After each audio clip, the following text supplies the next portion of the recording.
விழுப்புரம் மாவட்டம் மரக்காணத்தில் பன்னாட்டு சரணாலயம் அமைக்கப்படும் என தமிழக அரசு அறிவித்த நிலையில் பறவைகளை வசிக்க முடியாத அளவிற்கு தடுப்பணையில் நீரை தேக்காமல் அதிகாரிகள் அலட்சியம் காட்டும் குற்றச்சாட்டு எழுந்துள்ளது.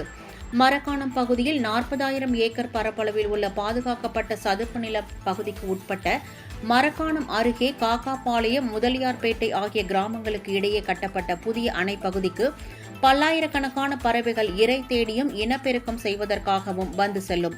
இந்த பகுதி பன்னாட்டு பறவைகள் சரணாலயமாக அறிவிக்கப்பட்ட நிலையில் அணையில் தண்ணீர் தேக்கி வைப்பதற்கான நடவடிக்கைகளை அதிகாரிகள் எடுக்காமல் அலட்சியம் காட்டியதால் தண்ணீர் இன்றி பறவைகள் வேறு இடத்தை தேடிச் செல்லும் அவலநிலை ஏற்பட்டுள்ளது. இங்க மரக்காணம் வட்டத்தில் ஆரம்பிக்கிற அந்த பக்கிங்கம் கால்வாய் சென்னை வழியாக ஆந்திரா வரைக்கும் போகுதுங்க.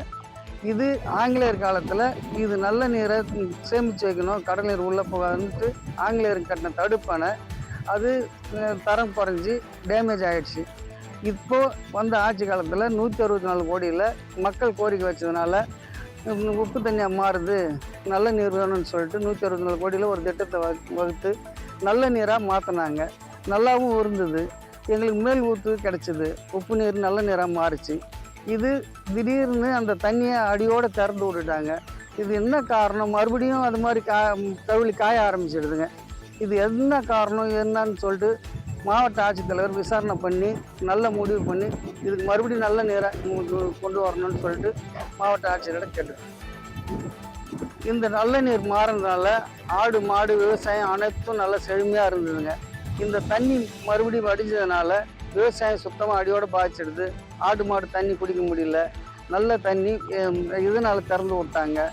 மறுபடியும் அதே நீர் மட்டம் வரணும். அதுக்கு இந்த திறந்ததுனால அது அடியோட வடிஞ்சிட்டதுனால மறுபடியும் நல்ல நீர் அந்த அளவுக்கு சேமிக்கிறதுக்கு வழிவகை பண்ணணும். மாவட்ட ஆட்சித்தலைவர் இதை விசாரணை பண்ணி மறுபடியும் அந்த தண்ணிக்கு என்ன வழி விசாரணை பண்ணி நல்ல முடிவு எடுக்கணும். எங்களுக்கு சுத்தமாக அந்த தண்ணி இறங்கினதுனால விவசாயம் சுத்தமாக பாதிச்சு போச்சு. பொதுமக்கள் ரொம்ப பாதிப்படைஞ்சிருக்காங்க. ஆடு மாடு ஒன்றும் தண்ணி கூட வழி இல்லாமல் விவசாயமும் பாதிச்சு பூமியே காய ஆரம்பிச்சிடுது. அந்த தண்ணி இருந்த வரைக்கும் நல்லா செழுமையாக இருந்தது.